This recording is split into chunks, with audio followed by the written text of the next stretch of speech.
Uranium mining is being proposed for the Coles Hill area near Danville, Virginia. Water supplies could be impacted downstream, including the supply for the Virginia Beach area. We're now going to hear 3 to 5 minute presentations from these 5 world experts, all of whom have lived and breathed the situation with uranium mines, not only here in the United States, but all over the world. They have written and spoken extensively. They have offered testimony to legislatures here and around the world, and they really know what they're talking about, and they are trying to provide the kind of in-depth information about the impacts from uranium mining. And I'm a native of Virginia from Rockingham County, so I'm particularly pleased to be in Virginia to discuss this important issue at this time before there's irrevocable decisions made about the generation of a nuclear waste repository that the uranium mill tailings would become were they to be generated at the Coles Hill site. The deposit is found at the upper end of the Bannister River watershed, which is a tributary to the Lake Gaston that provides water to some of the communities in this region. The deposit is in a very wet setting and will require dewatering. It'll require pumping out water from an open pit or from an underground mine, and that water will require treatment before discharge. That's going to be a very likely source of water from the uranium site into the Lake Gaston watershed. There may also be discharges from the mill processing itself, but the larger volume of water is going to be coming from the mine. The mill will be able to recycle most of its fluids. One of the gaps in Virginia's regulatory program that was identified in the early 1980s was the lack of mine reclamation requirements. Virginia has made no progress on that area of legislation or regulation. Since that time, the world has recognized many of the problems with uranium mill tailings and established uranium mill tailings legislation and regulation, but not addressed the mines. The ore that comes out of the ground in an open pit can only be removed after there is overburden removed from the top. That overburden is typically 3 to 5 times the volume of the ore. And then the ore, if it were mined, would have about 0.2% uranium. That's 2 cents out of $10. $9.98 is the waste. 2 cents is the value. So I say that mines and mills make waste with a little byproduct uranium, and it's the waste that's left in the communities as a potential source of radioactive and non-radioactive contaminants in perpetuity. So the communities get the waste, the company gets the uranium. The world has more than enough uranium for all of the needs it could identify for another 85 to 100 years, according to the World Nuclear Association, a trade association representing the reactor industry. The association wants reactor operators to recognize there's no shortage of uranium, and there's no likelihood of the reactor operators being held hostage to a lack of uranium. The U.S. also has produced substantial amounts of nuclear weapons from uranium and is working actively with Russia to dismantle those weapons and reuse that weapons-grade uranium for reactors. That's a very large source of uranium, and it represents several large uranium mines, according to the Uranium Exchange Consulting Company, which is an international uranium pricing institution. I need you to know, and Paul touched on this, and I think other speakers will as well, is that uranium is a radioactive element. It's been around a very long time, and it decays, and it decays very slowly, a little bit at the half-life of 4.5 billion years. But when it decays, it goes through this what is called a decay series, and so you get thorium, potassium. All of these are radioactive, and they all, when they decay, when they give off radiation, they turn into the next element. Another form of uranium, thorium, radium, and radon, and then all of these down here are called the radon daughter products. Radon, of course, is a gas, so it seeps out from the rock and ore that the uranium is in. floats up into the air, has a half-life of only about 4 days, decays, turns into solid particles that then can be inhaled into our lungs. And radon is a very potent carcinogen. We know a whole lot about its health effects. For uranium, there are some well-established health effects from the toxicology literature. Toxicology is usually done in animal models or in cells grown in culture. And kidney damage from uranium from animal studies goes way back in time, is very well documented, very clear, no question. Uranium is seen as a classic nephrotoxic chemical. Also, in more recent years, developmental defects, that's birth defects in animals, have been shown starting in the late 1980s into the 1990s. These are oocytes viewed through a microscope. And what you can see here is that in the square labeled A, the oocyte is healthy and normal. It's the way it should be, all right? It's what an oocyte would like to be. All the rest of these are abnormal in one way or another. You can see this little polar body is missing in B and so on. And it was the ones that are that have a blue or turquoise circle around them, those are the kinds of changes that they found were more frequent in oocytes in mice that had been exposed to uranium, okay?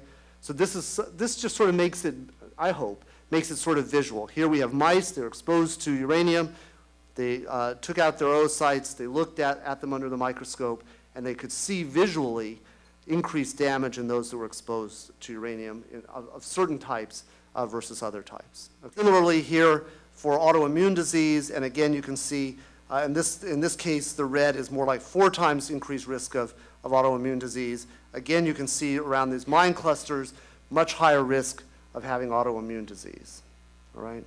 So these are mines that were created in the past, but they're still around today, and people have been living there a long time, and this study at least has preliminary evidence that that people living closer to the mines and more proximity to the mines and the abandoned waste of the mines also have higher health risks. Now this study has many more steps to go. They're going to analyze uranium in urine, and there's a whole bunch more things. And so this isn't at its end, but at this intermediate stage, it's suggestive, it's more evidence suggesting that living next to these mines increases health risk. France does not have the answer to all the problems linked to nuclear energy. They started uranium mining around the same time as the rest of the world, mainly looking for uranium to use in nuclear weapons.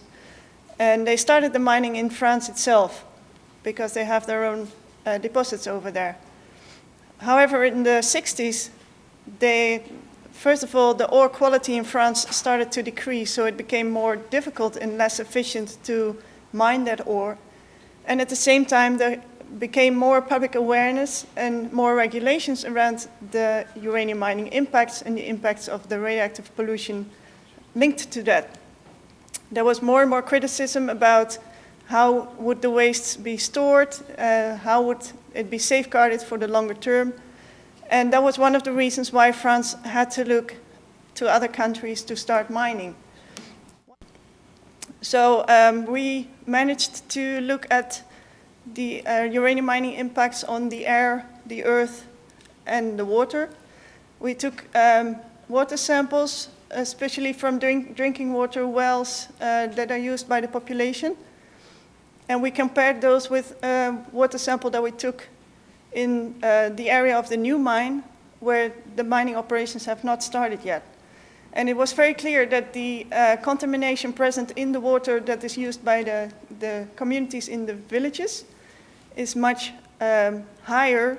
There's higher levels of uranium and other contaminants in the water than anywhere else further away from the mines.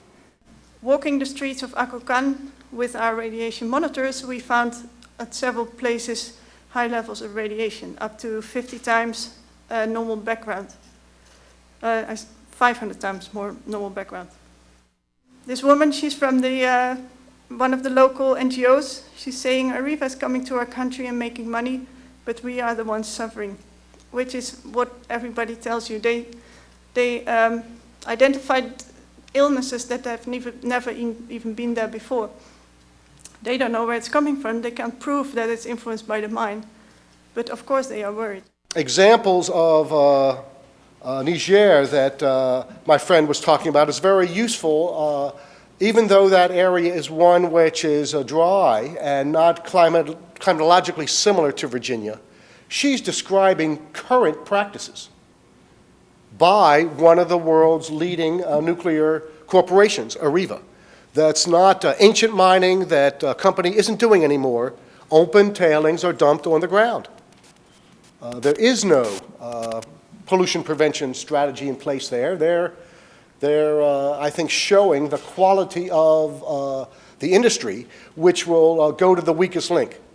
When industry says there's good regulations in place, they don't say that they sued to prevent those regulations from being enforced when they were proposed in the mid-90s.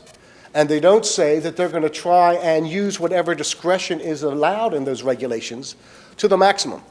Regulations themselves are not protective. It's the way they're implemented. Does Virginia have the resources to implement in a way that prevents pollution? There hasn't been much progress on that since the last time uranium mining was considered in Virginia more than 25 years ago. We have the distinction of being the oldest continuous inhabited village in North America. Growing up in New Mexico, in our community there, which is situated in the heart of the Grants Mineral Belt, was one of the largest ore-producing areas in the United States from about the late 1940s to the present time.